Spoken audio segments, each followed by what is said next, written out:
بسم الله الرحمن الرحيم. الحمد لله رب العالمين الرحمن الرحيم مالك يوم الدين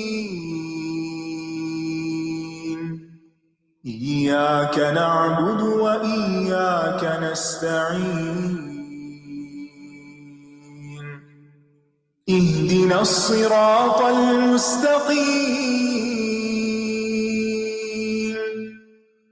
صراط الذين أنعمت عليهم غير المغضوب عليهم ولا الضالين.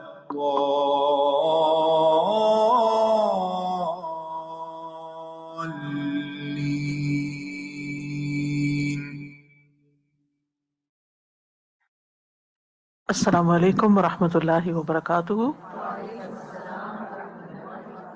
نحمده ونصلي على رسوله الكريم اما بعد فاعوذ باللہ من الشیطان الرجیم. بسم اللہ الرحمن الرحیم. رب اشرح لي صدری ويسر لي امری واحلل عقدۃ من لسانی یفقهوا قولی. قل لا أقول لكم عندي خزائن الله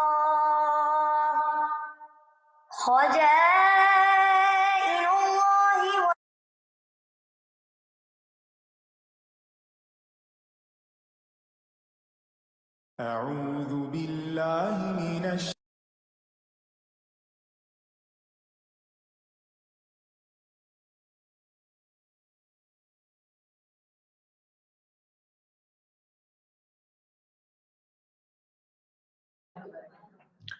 کیا حال ہے سب کا؟ الحمدللہ. نحمده ونصلي على رسوله الكريم اما بعد فاعوذ باللہ من الشیطان الرجیم.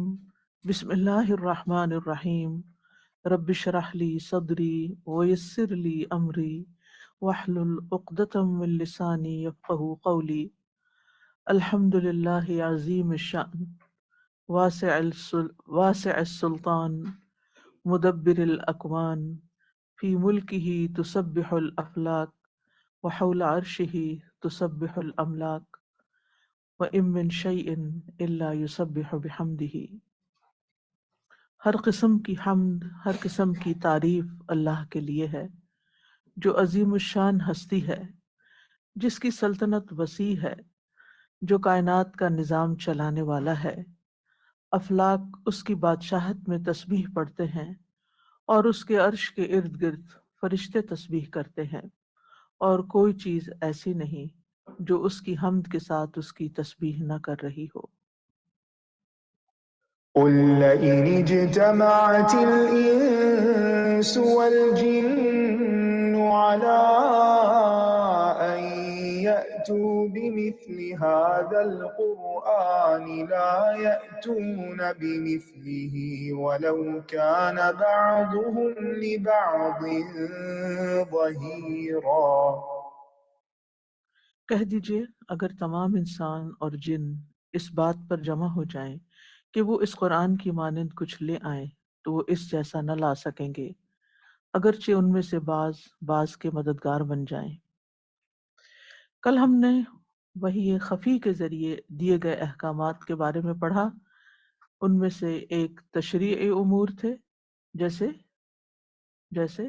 نماز، روزہ، حج، زکوٰۃ، نکاح، طلاق، جنگ اور صلح کے قواعد. دوسرے تدبیری امور تھے، وہ امور جو رسول اللہ صلی اللہ علیہ وسلم صحابہ سے مشورہ کر کے نپٹاتے تھے. تیسرے اجتہادی امور، گڈ، ایسے دینی معاملات جن میں کسی مسئلے کا حل سابقہ وحی، سابقہ علم کی بنا پہ تلاش کیا جائے. چوتھے طبعی امور، انسان کی روزمرہ کے معاملات اور معمولات. پھر ہم نے پڑھا کہ شریعت کے تمام امور کا انحصار وحی الہی پر ہے، یعنی شرعی امور جتنے بھی ہوں گے، جیسے عبادات کا اوپر ذکر ہوا یا معاملات کا، ان سب کا انحصار وحی پر ہے. باقی تینوں امور میں انسان نسبتاً آزاد ہے، مگر ان پہلوؤں پر بھی وہی نے ہی ہدایات دی ہیں، یعنی ہمیں اپنے تدبیری، اجتہادی اور طبعی امور بھی وحی الہی کی روشنی میں طے کرنے چاہیے۔ پھر ہم نے پڑھا کہ نزول وحی کے وقت نبی صلی اللہ علیہ وسلم کے اوپر ایک خاص کیفیت طاری ہو جاتی تھی، آپ کی پیشانی سے پسینہ بہتا تھا، خاص سردی ہو، سخت سردی میں بھی آپ کے جسم پر بوجھ پڑتا تھا، اور اگر آپ کسی سواری پر ہوتے تو وہ دب جاتی، جانور بوجھ تلے دب کے بیٹھ جاتا یا پھر اپنی گردن ڈال دیتا۔ زید بن ثابت رضی اللہ عنہ پر جب یہ بوجھ پڑا تو انہیں کیسا محسوس ہوا کہ گویا ان کی ران ٹوٹنے لگی ہے۔ نزول وحی کی آمد اور اس کے رک جانے کا سارا دار و مدار اللہ تعالیٰ کی ذات اقدس پر تھا، صرف اللہ کے فیصلے سے، اللہ کے حکم سے وحی جاری ہوتی تھی، آتی تھی، اور جب اللہ چاہتا تھا تو وہی آتی تھی، یعنی اس میں نہ تو جبریل علیہ السلام کی مرضی تھی کوئی، اور نہ ہی خود رسول اللہ صلی اللہ علیہ وسلم کی۔ اللہ تعالیٰ چاہتے تو وہی جاری رہتی، چاہتے تو بیچ میں گیپ آ جاتا، وقفہ آ جاتا، جیسے سورۃ کہف میں آتا ہے نا کہ جب قریش مکہ نے آپ سے کچھ سوال کی تو آپ نے کہا میں کل ان کا جواب دے دوں گا، اور انشاءاللہ نہیں کہا، تو 15 دن تک وحی کا سلسلہ رکا رہا۔ وحی کا اصول یہ رہا ہے کہ وحی مخاطب قوم کی زبان میں ہی نازل ہوئی، اسی لیے عبرانی، سریانی، عربی زبانوں میں اور اس کے علاوہ زبانوں میں بھی وحی آئی، یعنی جس قوم کی طرف کوئی رسول بھیجا گیا اسی کی زبان میں پھر وحی آئی۔ یہ زبانوں کا مسئلہ تو ہمارے لیے ہے نا، اللہ تعالیٰ کے لیے تو نہیں، اللہ تعالیٰ تو ساری زبانیں سمجھتے ہیں۔ آج ہم پڑھیں گے صفحہ نمبر 96 سے وحی کے بارے میں، وحی کی حقیقت، وحی کی حقیقت کہ وحی ہے کیا چیز، کیا ہوتا ہے اس میں۔ پہلی بات تو یہ کہ انسانی حواس کے لیے اس کی حقیقت کو پانا ممکن نہیں، ہمارے حواس سے باہر کی چیز ہے یہ، کیونکہ کائنات میں بہت سی ایسی چیزیں ہیں جن کی حقیقت کا ادراک ہمارے حواس کے بس میں نہیں، مگر بلا شبہ وہ موجود ہیں، جیسے جنات کا وجود ہے لیکن ہمارے حواس سے باہر ہے، ہم اپنے حواس کے ذریعے ان کو نہیں پا سکتے، نہیں دیکھ سکتے۔ ہاں، انسانی حواس ایک حد تک ان کی معلومات حاصل کر سکتے ہیں۔ آج جدید آلات کے ذریعے بغیر کسی تگ و دو کے دنیا کے دوسرے کنارے پر بیٹھے شخص سے بآسانی ویڈیو گفتگو کرنا، ان کی تصاویر دیکھنا ممکن ہو گیا ہے جن کا بظاہر کوئی واسطہ نہیں ہوتا۔ اسی طرح حشرات الارض اور بعض جانوروں کو انسان سے بڑھ کر مختلف صلاحیتیں دی گئی ہیں، مثلا انسان کے مقابلے میں کتے کے سونگھنے کی صلاحیت 700 گنا زیادہ ہے۔ دیمک کی ملکہ کئی میل پھیلے اپنے کارکنوں کو بغیر کسی ظاہری واسطے کے پیغام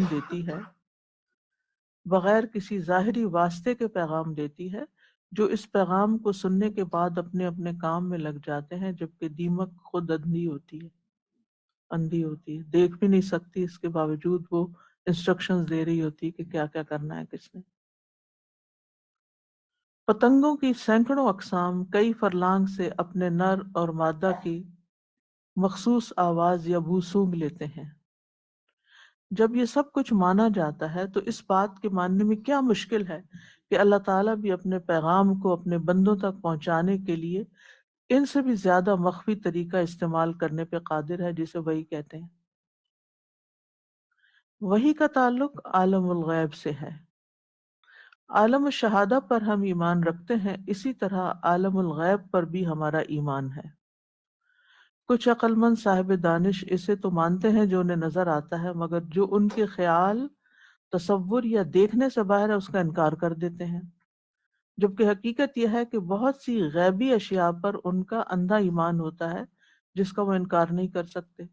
مثلا عقل کو لیجئے، کیا کسی نے آج تک دیکھا ہے کہ عقل کیا ہے، کدھر ہوتی ہے؟ مگر اس کے وجود کا کوئی انکار نہیں کرتا، عقل ہے۔ روح جو ہمارے جسم میں دوڑتی پھرتی ہے، سبھی جانتے ہیں مردہ اور زندہ میں فرق اسی روح کے ہونے یا نہ ہونے کا ہے، مگر کیا ہمارے ترقی یافتہ وسائل اس کی دریافت کر سکے ہیں؟ یسألونک عن الروح قل الروح من امر ربی وما اوتیتم من العلم الا قلیلا۔ انسانوں کو روح کا علم بہت کم دیا گیا، اسے ڈیٹیکٹ نہیں کر سکتے، دیکھ نہیں سکتے اس کو۔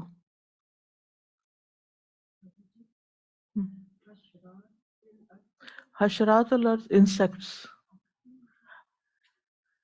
عالم الشہادہ کے علاوہ یہ عالم بھی ماننا پڑتا ہے جسے عالم الغیب کہتے ہیں، وحی کا تعلق بھی اسی عالم سے ہے۔ کس عالم سے؟ عالم الغیب سے۔ وحی کی سچائی کے کچھ دلائل۔ وحی پر یہ اعتراض کیا گیا ہے کہ آپ صلی اللہ علیہ وسلم پر وحی آنے کا کوئی امکان نہیں، اور جو بھی آپ نے وحی کے نام پر کہا ہے وہ آپ کی اپنی گھڑی ہوئی باتیں تھی، نعوذ باللہ۔ یقولون افطراہ، ام یقولون افطراہ، مکہ کے لوگ بھی یہ کہتے تھے نا، یا وہ کہتے ہیں کہ پیغمبر نے اس کو گھڑ لیا ہے۔ یہ الزام اور نظریہ بالکل غلط ہے، جس کے خلاف بہت سے دلائل موجود ہیں۔ سابقہ انبیاء پر بھی وحی اتری۔ نبی اکرم صلی اللہ علیہ وسلم پہلے نبی نہیں تھے جن پر وحی نازل ہوئی، یہ بات بھی یاد رکھنی چاہیے۔ ایک تو اوپر عقلی دلائل کچھ دیے گئے ہیں نا، کہ اگر جانور اپنے ساتھیوں کو یا اپنے میٹ کو دور سے پیغام دے سکتے ہیں، محسوس کر سکتے ہیں، پہچان سکتے ہیں، تو اللہ تعالیٰ کے لیے کیا مشکل ہے کہ وہ اپنے نبی کو پیغام نہ دے سکے وحی کے ذریعے، ٹھیک ہے۔ دوسرے یہ ہے کہ وحی صرف نبی صلی اللہ علیہ وسلم پر نہیں اتری، اس سے پہلے بھی جتنے انبیاء تھے ان پر بھی وحی آتی رہی، بلکہ آپ انبیاء کے طویل سلسلے کی آخری کڑی تھے۔ اگر پہلے انبیاء پر وحی آ سکتی ہے تو آپ پر کیوں نہیں آ سکتی؟ وما ارسلنا من رسول الا بلسان قومه ليبين لهم، ہم نے جو رسول بھی بھیجا اس قوم کی زبان میں ہی بھیجا تاکہ وہ انہیں وحی کی باتیں واضح کر دے۔ عرب کے لوگ اصلاً وحی کے منکر نہیں تھے، بلکہ یہ کہتے کہ قرآن آپ کی بجائے کسی اور پہ کیوں نہیں اتارا گیا، یعنی وہ وحی کا انکار نہیں کرتے تھے، ان کو یہ پتا تھا کہ آتی ہے وحی، لیکن وہ کہتے تھے کہ ہمیں کیوں نہیں دیا گیا یہ۔ وقالوا لولا نزل هذا القرآن على رجل من القريتين عظیم، اور انہوں نے کہا کہ یہ قرآن دو بستیوں کے کسی عظیم شخص پہ کیوں نہ نازل ہوا۔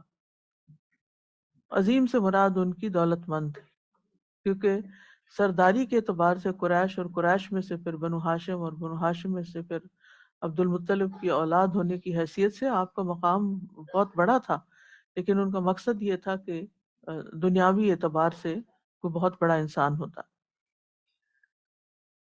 وحی کے ممکن ہونے کی تیسری دلیل سچے خواب ہوا کرتے ہیں، اور نبی صلی اللہ علیہ وسلم کے فرمان کے مطابق خواب نبوت کا 40واں حصہ ہوتے ہیں۔ اگر یہ خواب تسلیم کیے جا سکتے ہیں تو وحی کو بھی تسلیم کیا جانا چاہیے۔ یعنی بہت دفعہ ایسا ہوتا ہے کہ ہم خواب میں ایک چیز دیکھتے ہیں اور بالکل وہی چیز وہ ہو جاتی ہے یا وہ دن کو نظر آ جاتی ہے۔ بعض اوقات یہ بھی ہوتا ہے کہ آپ کو کسی بات کے بارے میں کچھ بھی علم نہیں ہوتا، اور اچانک آپ خواب میں وہ چیز دیکھتے ہیں اور پھر آپ اس کی تحقیق کرتے ہیں تو وہ چیز ویسے ہی ہوتی ہے جیسے آپ نے دیکھی ہوتی ہے۔ تو اگر آپ کو خواب آ سکتے ہیں اور وہ پھر سچے، ان کی سچائی دکھ سکتی ہے ایک عام انسان کو، نہ صرف یہ کہ مسلمانوں کو بلکہ اس میں نان مسلم بھی ہو سکتے ہیں، جیسے یوسف علیہ السلام کے وقت میں اس بادشاہ وقت کو جو مسلم نہیں تھا اس کو خواب آیا تھا۔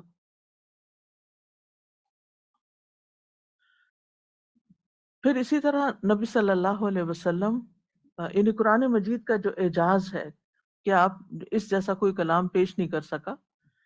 وحی کے ممکن، چوتھی بات ہے یہ، وحی کے ممکن ہونے کی دلیل خود قرآن پاک کا معجزہ ہونا ہے، کیونکہ اس جیسی مثال کوئی بھی نہ لا سکا، لہٰذا یہ ایک انسانی تخلیق نہیں بلکہ کلام الہی ہے جو بذریعہ وحی نبی اکرم صلی اللہ علیہ وسلم کو دیا گیا۔ پانچویں چیز ہے نبی صلی اللہ علیہ وسلم کی نبوت سے پہلے کی سیرت۔ رسول اللہ صلی اللہ علیہ وسلم کی ذات اقدس کے مختلف پہلو بھی امکانات وحی پر دلالت کرتے ہیں۔ آپ نبوت سے پہلے پورے عرب معاشرے میں صادق اور امین کے لقب سے معروف تھے۔ آپ سے اس قسم کی بات کی توقع کرنا بھی بالکل عبث اور بیکار، عبث بھی بیکار کے معنوں میں ہوتا ہے، بیکار ہے کہ آپ نے از خود قرآن گھڑا ہوا ہے اور پھر نعوذ باللہ اسے اللہ کی طرف منسوب کر دیا۔ اور اس میں بھی آپ دیکھیں نا کہ 40 سال تک آپ نے انتظار کیا اور پھر آپ نے ایک چیز پیش کی، اگر یہ کہا جائے کہ آپ نے خود ہی پیش کی ہے۔ عموماً آپ نے دیکھا ہوگا کہ جو بڑے بڑے شاعر ہوتے ہیں یا کاہن ہوتے ہیں یا رائٹر ہوتے ہیں، تو یہ نہیں ہوتا کہ اچانک 40 سال کے بعد وہ کوئی کتاب لکھنا شروع کر دیں یا کوئی شاعری کرنا شروع کر دیں۔ وہ کب سے شروع کر دیتے ہیں؟ ینگ ایج سے۔ تو آپ صلی اللہ علیہ وسلم نے ان 40 سالوں میں تو کوئی ایسی بات کبھی کی ہی نہیں، کبھی اس کا اشارہ بھی نہیں دیا۔ اور پھر جب آپ نے اپنے بارے میں بتایا کہ یہ وحی الہی ہے تو لوگوں نے اس کو کہا کہ انہوں نے خود گھڑ لیا۔ آپ صلی اللہ علیہ وسلم نے جب کسی چھوٹی سی چھوٹی بات میں غلط بیانی سے کام نہیں لیا اور کبھی کسی کو دھوکہ دینے کی کوشش نہیں کی، تو آپ کے بارے میں کسی بڑے اور اہم معاملے میں غلط بیانی کا گمان رکھنا بے وقوفی، جہالت اور گمراہی کے سوا کچھ نہیں۔ پھر نبی صلی اللہ علیہ وسلم کا جو اخلاص تھا وہ بھی وحی کے اوپر دلیل ہے۔ نبی صلی اللہ علیہ وسلم نہایت شفیق اور نرم مزاج تھے، جبکہ دوسری طرف آپ اپنے مقصد میں نہایت مضبوط تھے۔ یعنی ایک طرف آپ کے اندر بہت نرمی، محبت، اخلاق سب کچھ تھا، لیکن دوسری طرف جو آپ کی زندگی کا اہم ترین گول تھا، مقصد تھا کہ لوگوں کو ہدایت کا پیغام دینا ہے، اس میں آپ بہت ڈٹرمنٹ تھے۔ یعنی اس میں آپ نے کبھی کوئی کمپرومائز نہیں کیا اور پوری قوت سے اپنا کام کیا۔ آپ کا مقصد حصول دنیا یا دنیاوی زندگی کی عیش و عشرت نہ تھا۔ جب آپ کو بڑی بڑی آفرز آئیں تو آپ یہ کام چھوڑ دیں اور اس آفر کو قبول کر لیں، تو آپ نے اس کو قبول نہیں کیا۔ یعنی اگر اس نبوت کے دعوے کا مقصد کچھ دنیا کمانا ہوتی تو آپ کمپرومائز کر لیتے، صلح کر لیتے، بلکہ آپ نے نبوت سے پہلے بھی دنیا کی خواہش نہ کی تھی۔ اپنے مقصد میں اتنا مخلص اور مضبوط وہی شخص ہو سکتا ہے جس کی بنیاد کسی بہت بڑی حقیقت پر مبنی ہو۔ وہ حقیقت وحی الہی کی صورت میں آپ کے پاس تھی، یعنی اس کی وجہ سے آپ کو ایک پورا یقین تھا کہ جو آپ کر رہے ہیں وہ بالکل صحیح کر رہے ہیں، اور ہر مشکل کے باوجود آپ وہ کرتے ہی رہیں گے۔ پھر یہ کہ نبی صلی اللہ علیہ، ساتویں چیز یہ کہ نبی صلی اللہ علیہ وسلم کبھی جزیرۃ العرب سے باہر نہیں گئے تھے۔ تجارتی مقاصد کے علاوہ کبھی آپ نے سفر نہیں کیا تھا، نہ کبھی تجارتی سفر بذریعہ سمندر کیا، جبکہ قرآن مجید میں کئی مقامات پر سمندر کے بارے میں ایسی باریک تفصیلات ملتی ہیں جو وحی کے بغیر ممکن ہی نہیں۔ یعنی آپ نے کبھی سمندر دیکھا ہی نہیں، اور آپ قرآن مجید میں سمندر کو اتنے اچھے طریقے سے ڈسکرائب کر رہے ہیں، اس کی موجوں کو، اس کی گہرائی کو، کہ انسان حیران ہو جاتا ہے کہ یہ معلومات آپ کو کہاں سے ملی۔ بلکہ جدید دور میں ایک شخص اسی بنا پہ مسلمان بھی ہوا تھا کہ اس نے جب دیکھا کہ سمندر کے اندھیروں کا ذکر ہے اور اسی طرح کچھ اور ڈسکرپشن بھی، اس نے کہا کہ کیا محمد صلی اللہ علیہ وسلم نے کبھی سمندری سفر کیا؟ کہا کبھی کبھی نہیں کیا۔ کہا پھر یہ صرف اللہ ہی کی طرف سے ان کو بتایا گیا ہے، یا یہ پیغمبر ہی کوئی ہو سکتا ہے، عام کسی بندے کو ایسی باتیں نہیں معلوم ہو سکتی۔ پھر آپ دیکھیے کہ عاد سمود وغیرہ کی بستیوں کے بارے میں آپ نے جو خبریں دی، آپ وہاں بھی کبھی نہیں گئے تھے۔ نبی صلی اللہ علیہ وسلم نے وحی کی روشنی میں ایسی بستیوں کے حالات بتائے جن کو نہ عرب جانتے تھے، نہ ہی نبی صلی اللہ علیہ وسلم نے خود کبھی ان بستیوں کے آثار دیکھے تھے۔ ان کے ریمننٹس اور ان کے جو آثار قدیمہ تھے وہ آپ نے جا کے دیکھے ہی نہیں، لیکن آپ نے ان کو ڈسکرائب بھی کیا۔ ارم ذات العماد التي لم يخلق مثلها في البلاد وثمود الذين جابوا الصخر بالواد وفرعون ذي الاوتاد الذين طغوا في البلاد۔ ارم جو بلند ستونوں والے تھے، آپ نے تو کبھی جا کے نہیں دیکھے، اور عربوں نے بھی ان علاقوں میں کبھی سفر نہیں کیا تھا، کیونکہ عاد کے علاقے میں تو کوئی گزر بھی نہیں سکتا تھا، جن کی مانند شہروں میں کوئی پیدا ہی نہیں کیا گیا، اور سمود جنہوں نے وادی میں چٹانیں تراشی، اور میخوں والا فرعون۔ آپ تو کبھی ان بستیوں میں نہیں گئے، پھر ان کی اتنی مکمل تصویر کشی کیسے ممکن ہوئی؟ تو اس کا جواب وحی کے سوا کچھ نہیں۔ پھر یہ کہ نبی صلی اللہ علیہ وسلم کی گفتگو اور وحی کے الفاظ میں فرق ہے، قرآن مجید اور حدیث کی لینگویج ہی فرق ہے۔ آپ کی گفتگو اور وحی کے الفاظ میں بہت فرق تھا۔ قرآن اور حدیث اپنے انداز و بیان میں ایک دوسرے سے مختلف ہیں۔ قرآن کا اپنا منفرد اسلوب ہے جو نہ نظم ہے نہ نثر، جبکہ احادیث کا اپنا اسلوب ہے۔ اسلوب کا مطلب سٹائل۔ قرآن کا اسلوب بیان، یہ 10ویں بات ہے۔ قرآن مجید میں کل 20 مقامات پر استعمال ہوا ہے، جو اس بات کا ثبوت ہے کہ یہ کلام نبی صلی اللہ علیہ وسلم کا اپنا نہیں بلکہ آپ سے کہلوایا جا رہا ہے۔ مثلاً قل هو اللہ احد اللہ الصمد، قل اعوذ برب الفلق، قل انما امرت، قل، یعنی بہت دفعہ قل کا لفظ ہے، یعنی کوئی اور ہے جو آپ کو کہہ رہا ہے کہ آپ کہیے۔ رائٹر خود تھوڑی کہتا ہے قل، وہ کس کو کہہ رہا ہے؟ اپنے آپ کو تھوڑی کوئی کہتا ہے کہ کل، وہ خود تو انسان کے اندر جب جو کہنا چاہتا ہے وہ یا بول کے کہتا ہے یا لکھ کے کہتا ہے، تو اس کو کل کہنے کی ضرورت نہیں ہوتی۔ تو یہ اس سے بھی علماء نے نتیجہ نکالا کہ یہ اس لفظ کا استعمال جو ہے یہ بھی اس بات کا ثبوت ہے کہ یہ کلام آپ کا اپنا نہیں۔ 11ویں بات یہ ہے کہ بیشتر مقامات پر قرآن کا اسلوب اس بات کی گواہی دیتا ہے کہ یہ اللہ کا کلام ہے، کلام نبی نہیں۔ مثلاً سورۃ الاحزاب کی آیت نمبر 37 میں اللہ تعالیٰ فرماتے ہیں وَتَخْشَى النَّاسَ وَاللَّهُ أَحَقُّ أَن تَخْشَاهُ، آپ لوگوں سے ڈرتے ہیں، اللہ زیادہ حقدار ہے کہ اس سے ڈریں۔ اس سے بھی یہ معلوم ہوتا ہے کہ نبی صلی اللہ علیہ وسلم پر نہ صرف وحی نازل ہوتی بلکہ کبھی کبھی آپ کی مرضی یا خواہش کے خلاف بھی نازل ہو جاتی، یعنی وحی پر نبی صلی اللہ علیہ وسلم کو کسی قسم کا اختیار نہیں تھا، جو آپ کو ملتا تھا بذریعہ وحی آپ پورا پورا وہی آگے پہنچا دیا کرتے تھے۔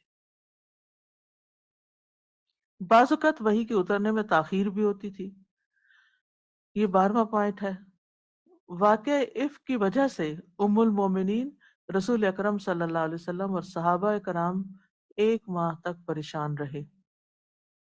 غیب کا علم تو صرف اللہ ہی کے پاس ہے، اس لیے آپ کوئی حتمی فیصلہ نہ کر پائے اور نہ ہی آپ وحی کے بغیر کچھ گھڑ کر اسے اللہ کی طرف منسوب کر سکتے تھے، ورنہ آپ عائشہ رضی اللہ عنہا کے حق میں اس واقعے کے آغاز میں ہی کوئی اعلان برات کر دیتے اور تکلیف دہ کیفیت سے سبھی بچ جاتے۔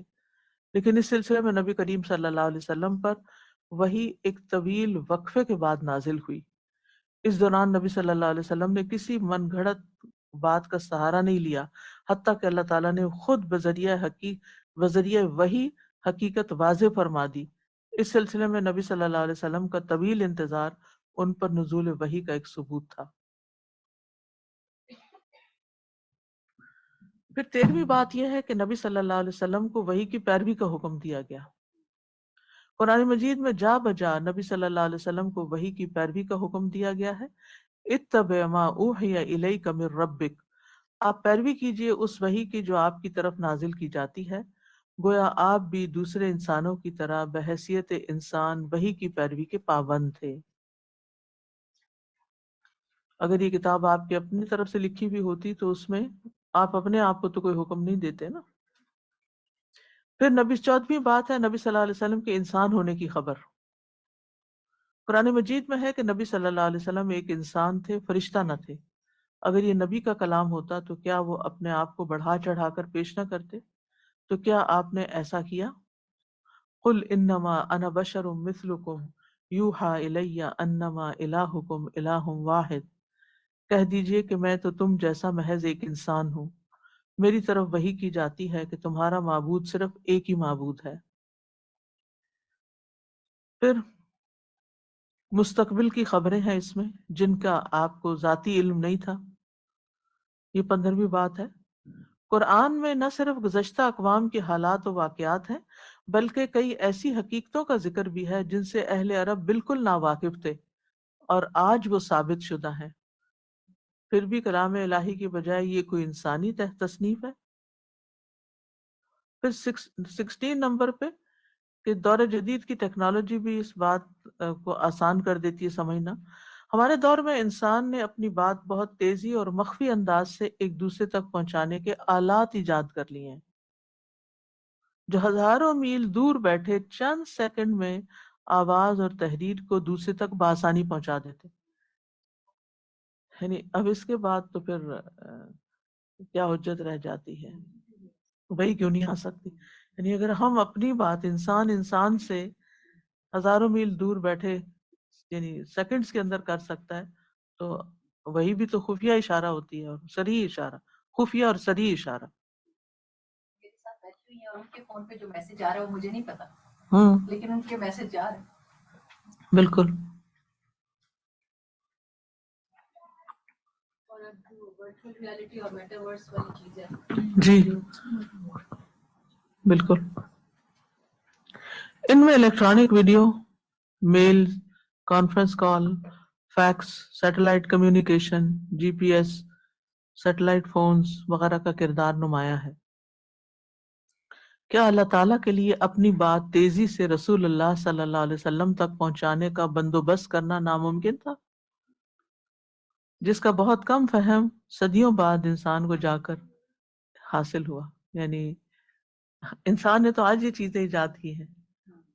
تمہارا دین کتنا ماڈرن ہے کہ اس میں اس ذریعے کو وحی الہی کو رسول اللہ صلی اللہ علیہ وسلم تک پہنچانے کے لیے جو خفیہ اور صریح اشارہ کیا گیا، وہ انسانوں کو تو ہزاروں سال بعد آج پتہ چل رہا ہے کہ یہ بھی ممکن ہے کمیونیکیشن کے لیے.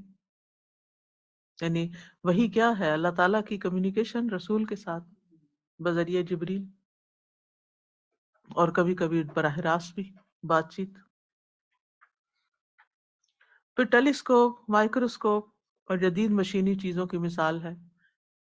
اور ایک دوسری علمی دلیل یہ ہے کہ جدید دور کے مشینی پرزے ہیں جو علم و تحقیق کے ذرائع بن چکے ہیں، جیسے ٹیلیسکوپ، مائکروسکوپ اور اس طرح کی دیگر مشینی آلات.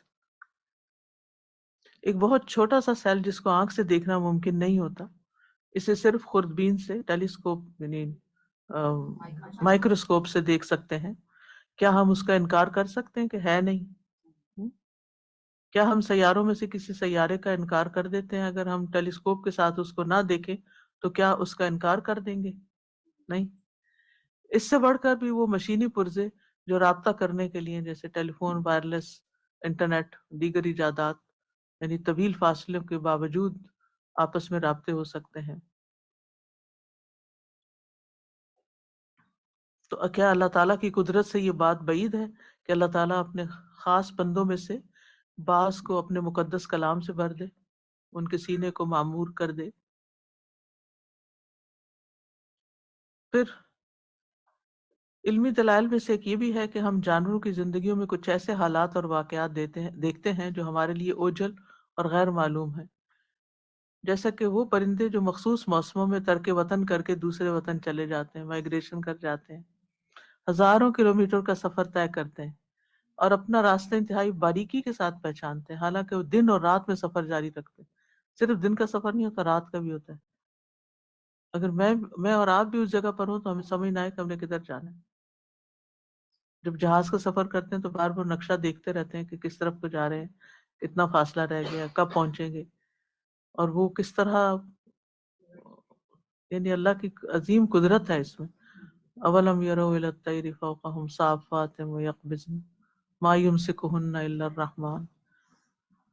جہاں سے سفر کر کے جاتے ہیں وہیں واپس جی سو امیزنگ کہ جی ہم لوگوں نے برڈ فیڈرز لگائے ہوئے ہیں پیچھے، تو we watch it every year کہ ایک مخصوص ٹائم پہ وہاں سے بلو جیز جا رہے ہیں، باقی برڈس اڑ رہے ہیں، اور پھر جو ہی سمر کا بس یہ اسپرنگ سٹارٹ ہوتے ہیں سارے وہیں پہ واپس بھائی اسی جگہ آ اسی جاتے ہیں. جگہ واپس آتے ہیں. اچھا، اس دفعہ جب میں اسلام آباد گئی ہوں تو میں نے دیکھا کہ چڑیا، یعنی ایک پورا چڑیا کا ہال الہدا کے اوپر یوں چکر لگا رہا ہے جیسے کوئی طواف کر رہا ہو. تو میں نے کہا کہ یہ تو روز ہی نظر آ رہی ہے، کہاں ہوتے ہیں؟ تو پتہ چلا کہ انہوں نے وہ شیڈز کے اندر نیچے اپنے مٹی کے گھر بنائے ہوئے تھے. وہ کہتے ہیں کہ یہ 3-4 سال سے انہوں نے بنائے ہیں، ان کے یہاں بچے ہوتے ہیں، پھر وہ یہاں اوپر پتہ نہیں کس قسم کی پریکٹس کرتے رہتے ہیں، باقاعدہ ایک خاص قسم کی ان کا گھومنے کا سٹائل ہوتا ہے. پھر وہ ایک خاص دن ہوتا ہے جس میں سب اڑ جاتے ہیں، پھر کچھ مہینوں تک یہ گھر بالکل خالی رہتے ہیں. پھر جب دوبارہ واپس انہی گھروں میں آ جاتے ہیں. سبحان اللہ. یعنی اتنی بلڈنگز ہے اسلام آباد میں، اور اس میں سے وہ پہچانتے کیسے ہیں کہ یہ اس بلڈنگ میں جانا ہے اور اس بلڈنگ کے اس شیڈ کے نیچے ان گھروں میں جانا ہے. یعنی حیرانی ہوتی ہے نا کہ ہمیں بھی اگر کوئی اوپر فضا سے کہے کہ اپنا گھر پہچانو بہت سارے گھروں کے اندر سے، تو ہم نہیں پہچان سکتے. استاذہ ایسے پینگوئنز میں بھی ہوتا ہے جو ان کے انڈے ہیچ کرتے ہیں تو وہ اتنے تھاؤزنڈز آف پینگوئنز کے بچے ہوتے ہیں، لیکن وہ آواز ماں جو ہے نا، ماں اپنے بچے کی آواز پہچانتی ہے، اور وہ بچہ صرف اسی کے پاس جاتا ہے، وہ کسی اور کا بچہ نہیں لیتی. اور استاذہ ایک دفعہ ہماری ہمسائی تھی، وہ سبحان اللہ کہ کیسے اللہ سبحانہ تعالیٰ دل میں ڈال دیتا ہے. اور ان کے بیٹے امریکہ میں تھے، اور گھر والوں نے نہیں بتایا کہ امریکہ میں ان کا ایکسیڈنٹ ہو گیا. اب وہ صبح سے ہمارے گھر آتی جاتی ہے کہ میرا دل پتہ نہیں کیوں بے چین ہے، مجھے کہیں چین نہیں آ رہا، میں کھا نہیں سک رہی، پی نہیں سک رہی، مجھے کیا ہو رہا ہے، مجھے کوئی اور بعد میں ان کو بتایا گیا کہ ان کے بیٹے کا ایکسیڈنٹ ہوا تھا. ان کو نہیں پتا تھا، لیکن اللہ یہ سبحانہ تعالیٰ کیسے؟ نے اور یہ ہر ایک نے ایکسپیرینس کیا ہوگا کہ جب کوئی ایسی چیز ہوتی ہے تو آپ کو کچھ ہونے لگتا ہے. یہ کیا چیز ہے؟ یہ ہر بندے کے اندر اللہ نے ایک ایسا ڈیٹیکٹر رکھا ہوا ہے، اور جو اس بات کی یقین دہانی کرواتا ہے کہ اگر ایک عام انسان کے ساتھ یہ ہو سکتا ہے تو پیغمبر کو تو پھر فرشتے کے ذریعے وحی دی جاتی ہے.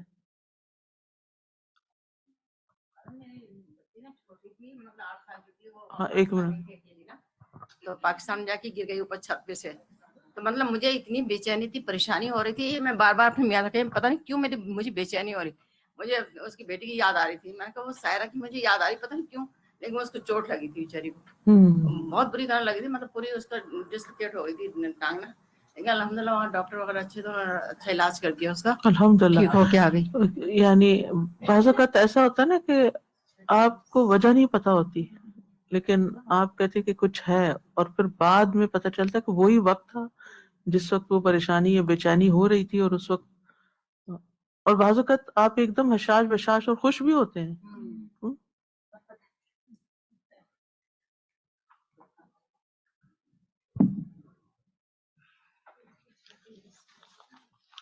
اسی طرح بعض حشرات الارض ہوتے ہیں، ایک کپڑے اور چمڑے پہ لگنے والا کیڑا ہوتا ہے، کتنا چھوٹا ہوگا، اس کو عفہ کہتے ہیں. وہ یہ جو گرم کپڑے نہیں کھا جاتا، وہ اس کو پتہ نہیں کیا بولتے. نہیں، کھٹمل تو بندوں کو کھاتی ہے.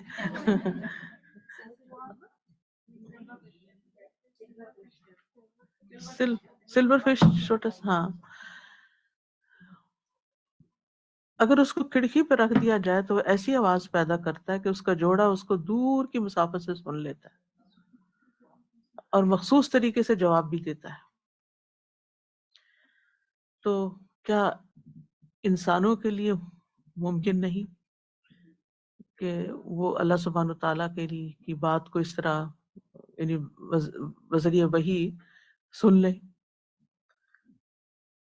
اصل میں یہ ہے کہ جو لوگ اس کا انکار کرتے ہیں وہ صرف مادہ پرست ہیں، اور مادہ پرستی کا مطلب ہوتا ہے کہ صرف ان چیزوں کو ماننا جو چھو سکتے ہیں، دیکھ سکتے ہیں، یعنی حواس خمسہ کے دائرے میں آتی ہیں. اسی طرح ہپناٹزم کی مثال ہے کہ کس طرح ہپناٹائز کر لیتے ہیں. آپ نے کبھی پڑھا ہپناٹزم کے بارے میں؟ جس میں سلا دیتے ہیں نا مریض کو، اور پھر اس سے جو سوال کرتے ہیں وہ کہیں بھی پہنچا دیتے ہیں، اور جو پوچھتے ہیں وہ بتانا شروع کر دیتا ہے. تو بہرحال بحیثیت مسلمان ہمیں ضرورت نہیں ہے ان چیزوں کی کہ ہم ان کے ذریعے ہم وحی کو مانیں اور اس کی حقیقت کو جانیں. بس ہمیں رسول اللہ صلی اللہ علیہ وسلم کی صداقت پہ کوئی شک نہیں، اور ہمارا ایمان ہے کہ آپ سچے نبی تھے، اور آپ نے جو فرمایا وہ سچ فرمایا، اور جو قرآن مجید کی شکل میں ہمیں دیا وہ بالکل درست ہے. نمبر 17، وحی میں کہیں تضاد بھی نہیں پایا جاتا، نہ ہی آپ کی گفتگو میں کہ جس سے کسی نے آپ کو باور کرایا ہو کہ آپ کل تو یہ کہہ رہے تھے، آج یہ کر رہے ہیں، کچھ اور کہہ رہے ہیں. اہل جاہلیت نے آپ کو ساحر، کاہن، مجنون اور کذاب تک کہا. یہ لگاتار حملے آپ کے خلاف ایسا ماحول تیار کرنے کا حصہ تھے کہ کوئی بھی اسلام قبول نہ کر سکے. مگر کیا وہ اس الزام پہ خود قائم رہ سکے یا انہیں اس پہ یقین تھا؟ نہیں. اس کے برعکس آپ کو یقین تھا اور آنکھوں دیکھی نزول وحی کی کیفیات نے ایمان صحابہ کو عین الیقین دلا دیا تھا، مگر یہ نام اور پروپیگنڈے آپ کو اپنے مشن سے روک نہ سکے، نہ ہی صحابہ کرام کا ایمان متزلزل ہوا۔ کفار یہ بھی جانتے تھے کہ جو مجنون ہے اس کے کذاب ہونے کا سوال ہی پیدا نہیں ہوتا، اور جو کذاب ہے اس کا مجنون ہونا بھی ناممکن ہے۔ تو بہرحال وہی جو موسیٰ علیہ السلام پر تورات کی صورت میں اور عیسیٰ علیہ السلام پر انجیل کی صورت میں اتری، اس کا کیا حال ہوا؟ کس نے بنو اسرائیل پہ حملہ کیا، ان کے ہیکل کو مسمار کیا، تورات کے اوراق تک پھاڑ ڈالے کہ کچھ بھی محفوظ نہ رہا۔ پھر کیا غلامی سے نسلوں بعد نجات پانے کے بعد محض یادداشت سے تورات لکھ کر دعویٰ کرنا کہ اصل کتاب ہے؟ تو حدیث رسول کی قدر تورات اور انجیل کی نسبت زیادہ ہوئی کہ جسے کم از کم صحابہ نے لکھ تو لیا۔ مزید یہ کہ تورات اور انجیل میں اضافہ شدہ ایسی ایک آیات ہیں جو نزول تورات اور انجیل کے بعد پیش آئیں، جو کہ مذاق خیز ہے۔ عیسائی اسکالرس کی ایک ٹیم نے اپنی ایک نئی مشترکہ تحقیق میں The Five Gospels What Did Jesus Really Say، جو مستند ارشادات عیسیٰ علیہ السلام پر مبنی ہے، اس میں صفحہ 6 اور 11 میں لکھتے ہیں، مائک دیجیے آسیہ کو، اس کو پڑھ دیں۔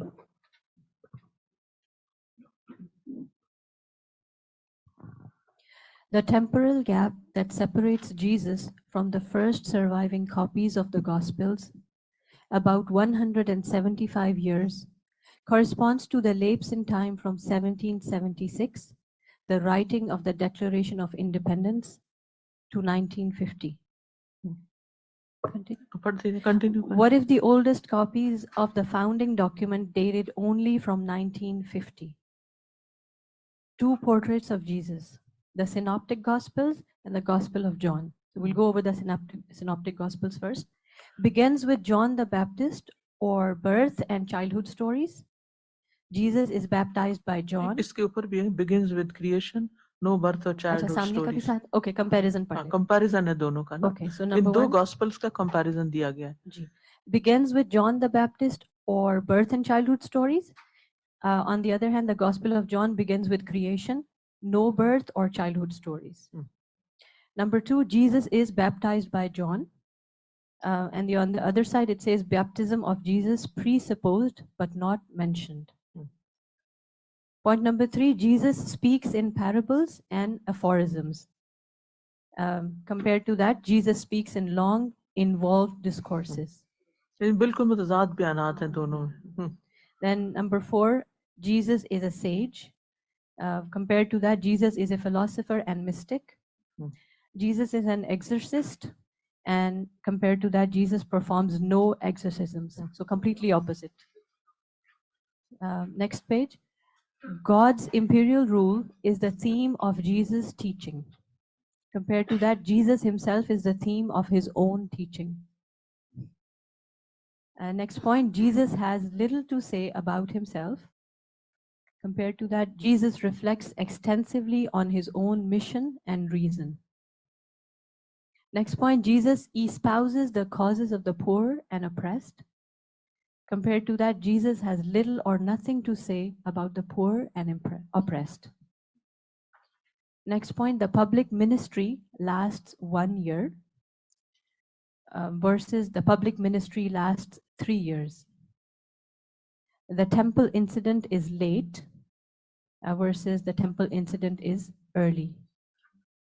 And the last point, Jesus eats Last Supper with his disciples compared to foot washing replaces Last Supper. تو ان دونوں انجیلوں کے بیانات میں بھی باہم تضاد ہے۔ تو عیسیٰ علیہ السلام کی شخصیت کے یہ دو رخ ہیں جو بائبل پڑھنے والوں کے سامنے آتے ہیں، کوئی کچھ کہتے ہیں، کوئی کچھ کہتے ہیں۔ کیا کوئی ایسی متضاد شے قرآن مجید کے بیانات میں ملتی ہے؟ اس میں عیسیٰ علیہ السلام کی شخصیت کا ہر رخ بغیر کسی گڑبڑ اور فرق کے واضح، انتہائی واضح ہے۔ اللہ کا یہ کلام تحریف سے پاک ہے، یعنی قرآن مجید میں عیسیٰ علیہ السلام کے بارے میں جو کہا گیا بس وہ ایک ہی طرح کی بات کی گئی ہے، اور بائبل مقدس اپنے ہوئی کے ہاتھوں تبدیلی کا شکار ہو گئی، جس کا اشارہ قرآن مجید پہلے ہی کر چکا ہے۔ نبی صلی اللہ علیہ وسلم پر لگا ایک قدیم الزام ہے، اور آج بھی غیر مسلم اس الزام کو دہراتے ہیں کہ غیر معمولی ذہین ہونے کی وجہ سے آپ نے غیر عرب عیسائی دوست سے معلومات لیں اور انہیں قرآن میں ڈھال کے پیش کر دیا۔ سوال یہ ہے کہ وہ کون غیر عرب اسرائیلی تھا جس کی غیر عربی حکایات کو سن کر ایسی فصیح و بلیغ زبان میں ڈال دیا کہ عرب کے فصیح و بلیغ خطباء بھی اس کا جواب دینے سے عاجز آ گئے۔ یہ سب غیر مطمئن تحقیقات ہیں۔ قرآن مجید نے ایسے اعتراضات کا جواب اس وقت کی جاہلیت کو دے دیا تھا۔ فَذَكِّرْ فَمَا أَنْتَ بِنِعْمَةِ رَبِّكَ بِكَاهِنٍ وَلَا مَجْنُونٍ، پوری تردید کر دی گئی۔ ام یقولون شاعر نتربص به ریب المنون قل تربصوا فإني معكم من المتربصين ام تأمرهم احلامهم بهذا ام هم قوم طاغون ام یقولون تقوله بل لا يؤمنون فلیأتوا بحدیث مثلہ ان كانوا صادقین۔ کتنی خوبصورت انداز میں تردید کر دی گئی ان سارے الزامات کی جو نبی صلی اللہ علیہ وسلم پر لگائے گئے۔ آپ نصیحت کرتے جائیے، آپ اپنے رب کے انعام و اکرام سے نہ کاہن ہیں نہ مجنون۔ کیا یہ کہہ رہے ہیں کہ ایک شاعر ہے جس کی گردش ایام کے ہم منتظر ہیں؟ ان سے کہیے تم انتظار کرو، میں بھی تمہارے ساتھ انتظار کرنے والوں میں سے ہوں۔ کیا ان کے جھوٹے خواب انہیں اس بات کا حکم دیتے ہیں یا وہ ہیں ہی سرکش لوگ؟ کیا یہ کہتے ہیں کہ اس قرآن کو اس نے خود گھڑا ہے؟ نہیں، بلکہ یہ ماننا نہیں چاہتے، یعنی خود ماننا نہیں چاہتے اس لیے ایسا الزام رکھ رہے ہیں۔ تو لے آئیں وہ اس جیسی کوئی بات اگر وہ سچوں میں سے ہیں۔ دوسری طرف مستشرقین کی طرف سے وحی کی تعریف ہے۔ مستشرق کہتے ہیں ان سکالرز کو، نان مسلم سکالرز کو، جنہوں نے، جو ہیں ویسٹرنز لیکن انہوں نے مشرق میں یعنی کہ ایسٹرن سکالرز یا ایسٹرن جو اکیڈیمیا ہے اس کے بارے میں ریسرچ کی ہے، اور اس کو اورینٹلسٹ کہتے ہیں، یعنی جنہوں نے اسلام کے بارے میں، قرآن کے بارے میں، حدیث کے بارے میں بہت کچھ پڑھا، تحقیقات کی، کتابیں لکھی، یعنی اکیڈمک لیول پر انہوں نے کام کیا ہے۔ ڈاکٹر جارج پوسٹ نے قرآن مجید کی ایک ڈکشنری لکھی، اب ہے یہ نان مسلم، پورے قرآن کی ڈکشنری لکھی جو بیروت میں 1894 میں طبع ہوئی، 1894 میں۔ اس میں انہوں نے وحی کی تعریف یہ لکھی ہے کہ وحی کا مطلب ہے کہ لکھنے والے کو کسی بات کا اس طرح الہام ہو کہ خدا اس کی روح میں حلول کر جائے اور وہ روحانی حقائق اور غیبی خبروں سے بخوبی آگاہ اور آشنا ہو جائے، مگر اس وحی کے باوجود اس کی شخصیت بھی قائم رہے اور وہ اپنے اسلوب اور انداز کے مطابق کام کرتا رہے۔ یعنی مطلب اس کا کہنے کا یہ ہے، یعنی اس کا اپنی انڈرسٹینڈنگ ہے کہ خدا بندے کے روح میں حلول کر جائے۔ حلول کا مطلب یہ کہ اس کے اندر مکس ہو جائے، ٹھیک ہے، حل ہو جائے، مکس ہو جائے، اور پھر وہ بندہ خدا کی باتیں کرے اور اس کے ساتھ ساتھ وہ اپنی پرائیویٹ لائف الگ طور پر بھی گزار سکے۔ یہ تعریف قرآن مجید کی اس اصطلاحی تعریف سے مختلف ہے جو پہلے کی گئی ہے۔ پیچھے آپ کو بتایا جا چکا ہے کہ وہی یہ نہیں ہے حلول کرنا وغیرہ۔ قرآن مجید کو آپ نے لکھا ہی نہیں، آپ تو لکھنا پڑھنا جانتے ہی نہیں تھے، یہ تو آپ کے پاکیزہ دل پہ نازل ہوا ہے۔ نیز یہ تعریف تو شعراء اور غلام محمد قادیانی کے دعووں میں ملتی ہے کہ خدا ان میں حلول کر جاتا ہے، یہ تو بعد کے لوگوں کی باتیں ہیں۔ اور اس کی مزید بدترین انواع و اقسام جو شیطان کے زیر اثر ہو کر حاصل ہوتی ہیں، وہ کاہنوں اور نجومیوں کے ہاں دیکھنے میں آتی ہیں۔ جو جھوٹے اور دجال لوگ ہیں وہ غیبی خبروں میں چکنی چپڑی باتیں لگانے کے عادی ہوتے ہیں اور اسی اسلوب اور انداز سے کام کرنے میں غرق ہوتے ہیں، جبکہ وہی اللہ تعالیٰ سے اخذ اور استفادہ کی ایسی صورت ہے جو کشف اور الہام میں ممکن ہی نہیں، یعنی کشف اور الہام سے بالکل مختلف چیز ہے وہی۔ کشف وہ مراقبے میں چلے جاتے ہیں اور پھر ان کو کچھ چیزیں نظر آنے لگتی ہیں، اور کبھی سنا جی غیب کی دنیا ان کے آگے کھل جاتی۔ کشف کا مطلب ہوتا ہے پردہ ہٹنا، غیب سے پردہ ہٹ جاتا ہے ان کے لیے، ان کا دعویٰ ہے اللہ عالم۔ تو نہ وہی جو ہے نا یہ کشف نہیں ہے، اور نہ ہی خدا ان کے اندر کو حلول کرتا ہے، بلکہ وحی الہی بالکل ایک الگ چیز ہے۔ کشف اور الہام کی حقیقت اور اقسام میں کشف خالص صوفیانہ اصطلاح ہے، یعنی قرآن میں کہیں کشف کا لفظ آپ کو اس طرح نہیں ملے گا، اس معنی میں نہ حدیث میں ملے گا۔ جس کا تعلق حسیات سے ہے، جس کا مطلب ہے کسی چیز یا واقعے کو آنکھوں کے لیے کھول دینا۔ متاخرین نے اس کی دو قسمیں بنا لی ہیں۔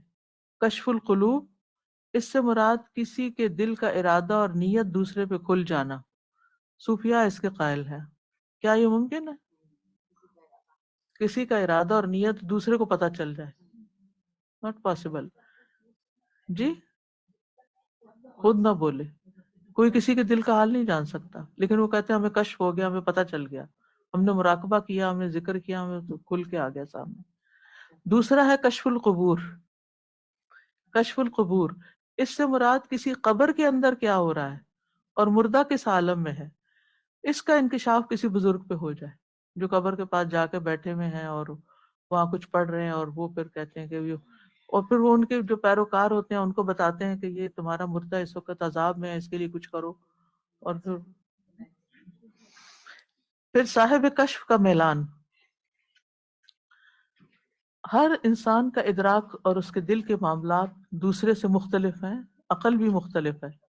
ایک عقل مند کسی واقعے سے جو نتیجہ نکال سکتا ہے، ایک غبی یعنی جو صاحب عقل نہ ہو، بے وقوف، وہ نہیں نکال سکتا۔ یہی حال وجدان کا ہے، محسوس کرنے کا ہے۔ عقل انسان کے میلانات، میلان ہوتا ہے رجحان، انکلینیشنز، تصورات اور تجربات، ایکسپیرینسز کو متعین کرتی ہے۔ اسی طرح صاحب کشف کے میلانات اور تصورات بھی ایک دوسرے سے مختلف ہوتے ہیں۔ کشف کے دعووں کی حقیقت کیا ہے؟ کشف میں اصحاب کشف کا اتفاق ناممکن۔ اگر 4 لوگوں کو بٹھا دیا جائے کہ تم کشف کرو تو کیا ہوگا نتیجہ؟ ہر ایک کا فرق ہوگا۔ فرق کیوں ہوگا؟ ان کے مزاج کے فرق کی وجہ سے، ان کی عادات کے فرق کی وجہ سے، ان کی پسند اور ناپسند کی وجہ سے۔ اس کی مثال 4 اندھوں کا ہاتھی کو ٹٹول کے یہ بتانا کہ ہاتھی کیسا ہوتا ہے۔ کشف کے یہ دعوے تو صرف اللہ تعالیٰ کو زیب دیتے ہیں، وہ علیم بذات الصدور ہے، ولیکن لا تشعرون، انسان شعور نہیں رکھتا۔ خدائی میں ضم ہونے اور انا الحق جیسے گمراہ کن کیفیات اسی وجہ سے تو پیدا ہوں، یعنی دعویٰ کر دیا کہ میں ہی خدا ہوں۔ مگر اس قسم کے دعوے رسول اکرم صلی اللہ علیہ وسلم نے نہ کیے اور نہ ہی آپ کو زیبا تھے۔ ایک یہودیہ نے آپ کو زہر دیا مگر آپ کے لیے اس کا کشف القلب نہ ہو سکا، آپ کو پہلے سے نہ پتا چلا کہ اس میں زہر، اور ورنہ آپ کبھی نہ کھاتے اس کو۔ منافق آتے تھے، آپ ان کی دلی حالت نہیں جان سکتے تھے، تو اللہ تعالیٰ نے کیا فرمایا کہ آپ ان کے دل کا حال جان لیں۔ آپ نے اللہ تعالیٰ فرماتے ہیں تعرفہم فی وجوہہم اور بلحن القول، یعنی ان کی باتوں سے آپ اندازہ لگا لیں گے کہ وہ منافق ہیں، یا ان کے چہروں کے انداز سے، لیکن یہ کہیں نہیں کہا کہ آپ ان کے دل کے حال تک پہنچ جائیں گے۔ اسی طرح آپ میدان البقیع میں جاتے تو سب کے لیے دعائے مغفرت فرماتے، مگر کسی کے لیے بھی آپ نے یہ دعویٰ نہیں کیا کہ اس کی قبر ایسی ہے یا وہ اس حال میں ہے، الا یہ کہ فرشتہ آپ کو بتا دے کہ کون قبر میں کس حال میں ہے۔ الہام اور وجدان کیا ہے اور کس کس کو ہوتا ہے؟ اس کا تعلق وجدانیات، ادراک سے ہے، یعنی دل میں کوئی بات بغیر کسی چیز کو دکھائے ڈال دی جاتی ہے۔ الہام کیا ہوتا ہے؟ یعنی بغیر کسی کو دکھائے کوئی چیز بس دل میں ڈال دی جاتی۔ یہ الہام جانوروں کو بھی حاصل ہے اور انسانوں میں مسلم غیر مسلم دونوں کو، جیسا کہ اوپر ہم وحی کے لغوی معنی میں پڑھ کر آئے ہیں۔ اس لیے بعض عیسائی حضرات بھی وحی، کشف اور الہام میں فرق کو جاننے کے بعد یہ ماننے پہ مجبور ہوئے ہیں کہ آپ واقعی اللہ کے رسول ہیں، مگر آپ کی رسالت نہ صرف اہل عرب کے لیے تھی بلکہ تمام دنیا کے لیے۔ وہ کیا کہتے ہیں کہ آپ ہیں رسول، مان گئے ہیں، بہت سے لوگ مانتے ہیں، لیکن آپ صرف عربوں کے رسول تھے، سب کے لیے نہیں آپ کی رسالت۔ جبکہ صحیح بات کیا ہے کہ آپ وما ارسلناک الا رحمۃ للعالمین۔ یہودی بھی آپ کی رسالت کا انکار اس وحی کی بنیاد پر نہیں کرتے تھے، بلکہ وہ یہ کہا کرتے تھے کہ آپ کی رسالت امیوں کے لیے ہے، جینٹائلز کے لیے، ہم تو خواندہ اور پڑھے لکھے اہل کتاب ہیں، ہمیں تو ضرورت ہی نہیں۔ قلوبنا، کیا مطلب ہے اس کا؟ ایک غلاف میں، اور ایک اور معنی بھی میں نے بتایا تھا، میں نے خود پڑھایا ہوا. یس، کہ ہمارے دل تو علم سے بھرے ہوئے ہیں، اس میں اور کچھ ڈالنے کی ضرورت نہیں، اس لیے ہمیں کسی اور نبی کو ماننے کی ضرورت نہیں. وَلَقَدْ أَمُرُّ عَلَى اللَّئِيمِ يَسُبُّنِي فَمَضَيْتُ ثَمَّةَ قُلْتُ لَا يَعْنِينِي. میں ایک لئیم کے پاس سے گزرا تو وہ مجھے گالی دینے لگا. لئیم کمینے انسان کو کہتے، کم ظرف. پھر میں وہاں سے ایسے نکل گیا کہ میں نے اپنے آپ سے کہا وہ مجھے نہیں کہہ رہا. لا یعنی مجھے کوئی پرواہ نہیں، مجھ سے نہیں کہا جا رہا. تو پیغمبر علیہ السلام کے بارے میں بھی جو غلط باتیں کہی جاتی ہیں وہ آپ پر فٹ ہی نہیں ہوتی. جب ہند نے کہا تھا، سوری ہند نے نہیں، ام جمیل نے کہا تھا کہ میں کہ آپ مزمم ہیں، تو آپ نے فرمایا کہ میں تو محمد ہوں. تو اصل بات کیا ہوتی ہے کہ انسان حق بات بس پہنچا دے. کسی کو منوانا اور کسی کو قائل کرنا نہ ہماری ذمہ داری اور نہ اس کے بارے میں ہماری پوچھ ہے. چاہے گھر کا معاملہ ہو، چاہے باہر کا معاملہ ہو، چاہے مسلم ہو نان مسلم، کوئی، بس آپ اپنا میسج کنوے کر دیں، اس کے بعد وہ جانے، ان کا کام جانے. جی بالکل کنوے کر دیں، اور کنونس اللہ تعالیٰ کر دیں گے اگر اللہ کو ہدایت منظور ہو. اللہ ہی بہتر جانتا ہوتا ہے کہ کس کو ہدایت دینی ہے اور کس کو نہیں دینی، اور کس کو کب دینی ہے. یہ اس کے فیصلے ہیں، اس کے فیصلے اس کی حکمت پر مبنی ہے، علم پر مبنی ہے. ما شاء اللہ کان وما لم یشاء لم یکن. جو وہ چاہتا ہے ہو جاتا ہے، اور جو وہ نہیں چاہتا نہیں ہوتا. مائک لے لی.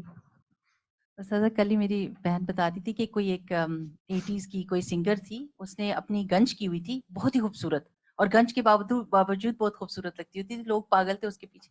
اس نے آ کے اپنی اگلی عمر میں اسلام قبول کر لیا، اور اس نے کہا کہ اللہ سبحانہ تعالیٰ نے قرآن پاک میں کہا ہے میں ریورٹ اپنے آپ کو اس لیے کہتی ہوں کہ ہم تو سب پہلے مسلمان ہی تھے، پھر غلط راستے پر گئے، پھر پلٹے ہیں، پلٹے واپس پلٹے. بالکل.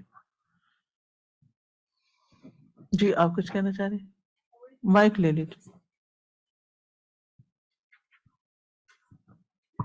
یہ بائبل اور اس سے جیسے بھی کیا تھا ہم نے پڑھا تھا، اور حدیث کا ایک ابھی کرسچن مسلمان ہوا، پہلے سرچ کرتا رہا پوری، اس نے جوڈیزم پڑھی اور کرسچینٹی تو تھا ہی کرسچن، پھر اس کے پڑھ کے پھر حدیثوں کے اس کو نہیں سمجھ آئی، تشفیر ہوئی، تو پھر قرآن اور اس کی طرف حدیثیں پڑھی. تو اس نے یہ کہا کہ حدیثوں کے بارے میں کہ یہ کہا کہ جس طرح سے یہ پرزرو ہوئی ہیں چین آف نریشن، پورا ایک جو سائنٹیفک ہے، بائبل کو ایسے کیوں نہیں کیا گیا؟ بائبل تو بس کسی نے لکھی اور وہ جمع کر دی گئی.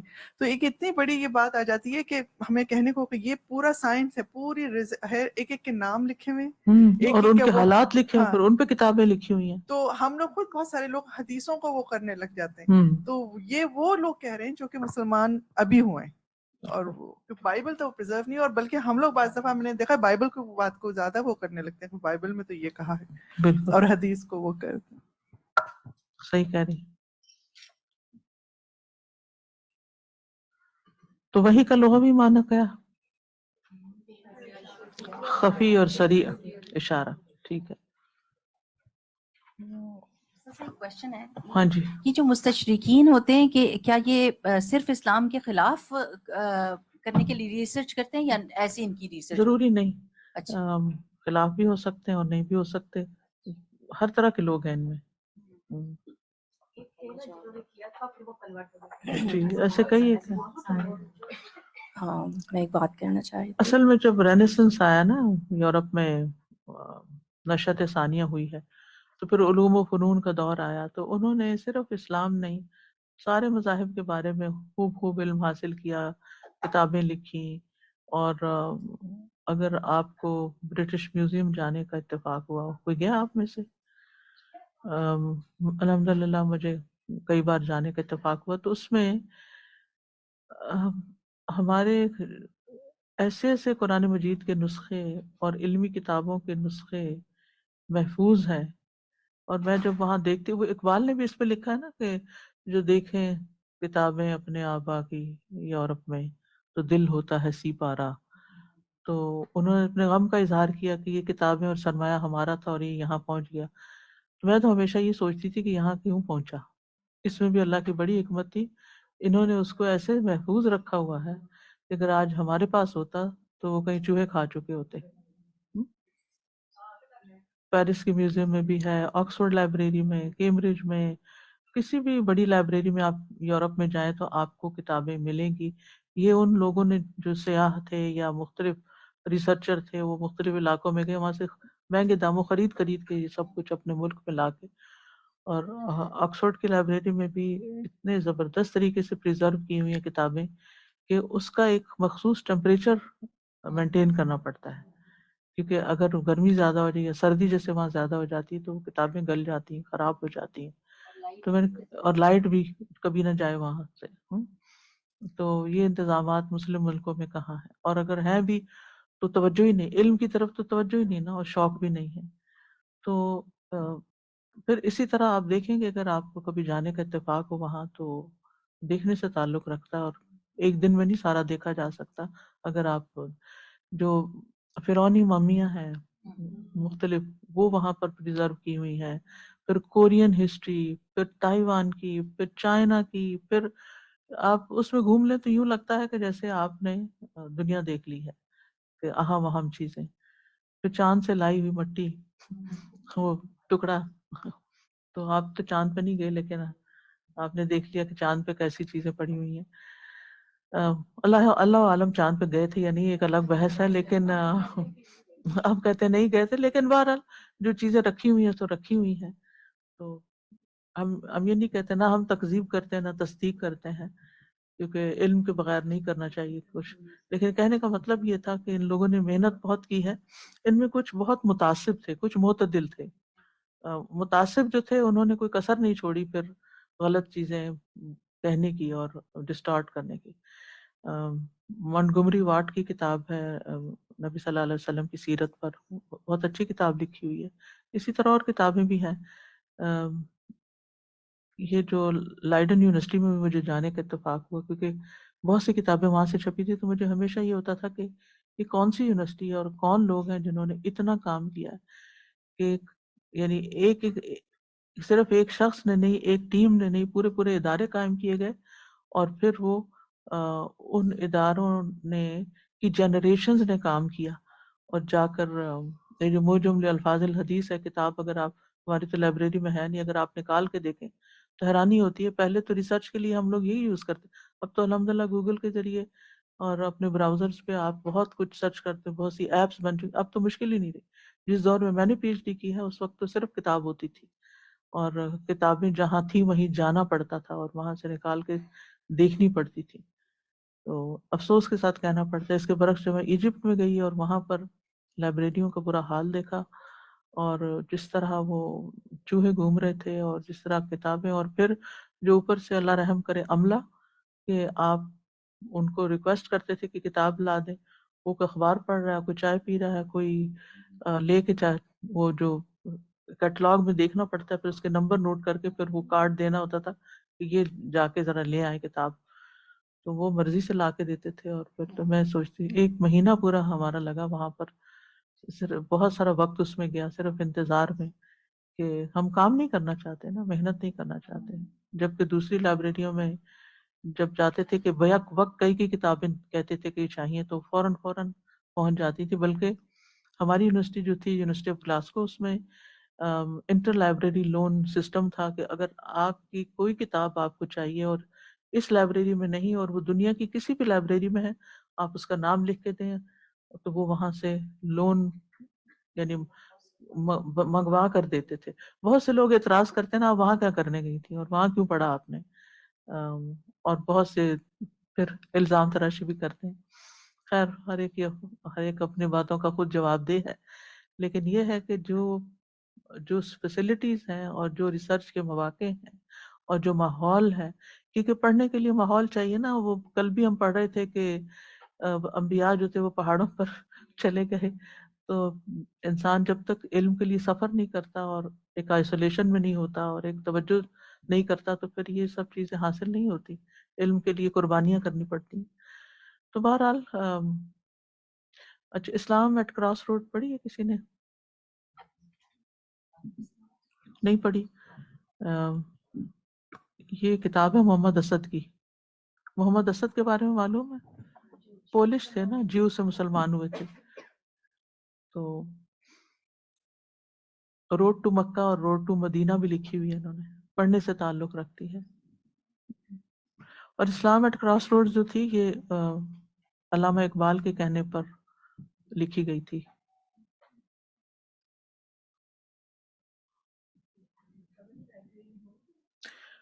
چیک کرنی پڑے گی. ہاں ہو سکتا ہے. بہرحال یہ اچھی کتابیں آپ کو پڑھنی چاہیے تاکہ آپ اپنے بچوں کو بھی دے سکتے ہیں پڑھنے کے لیے. ٹھیک ہے، ٹائم ہو چکا ہے. سبحانک اللہم و بحمدک، اشہد ان لا الہ الا انت، استغفرک و اتوب الیک. السلام علیکم و رحمۃ اللہ وبرکاتہ.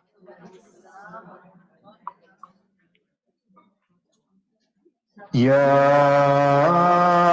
أيها الناس قد جاءكم برهان من ربكم وأنزلنا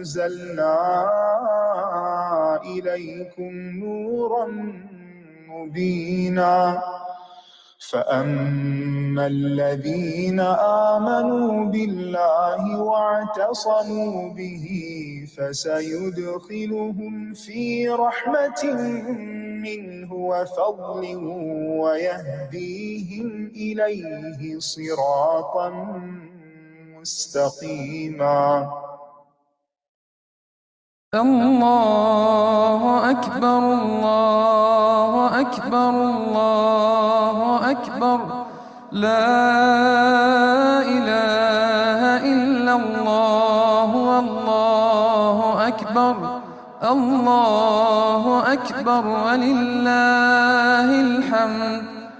الله أكبر الله أكبر الله أكبر لا إله إلا الله والله أكبر الله أكبر ولله الحمد.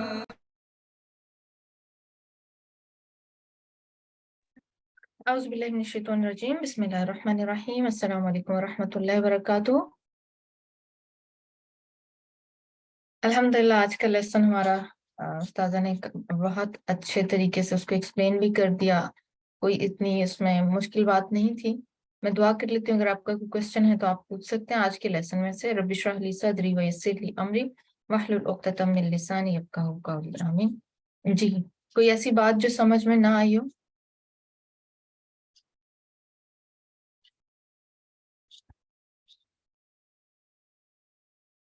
کوئی نہیں، سب بہت اچھے سے کلیئر ہے. اچھا، کس کس نے یہ بک بیڈ ٹائم ریڈنگ میں ایڈ کی؟ جی آپ لکھ دیجیے، آپ کا جو بھی کوشچن ہے آپ لکھ لیجیے.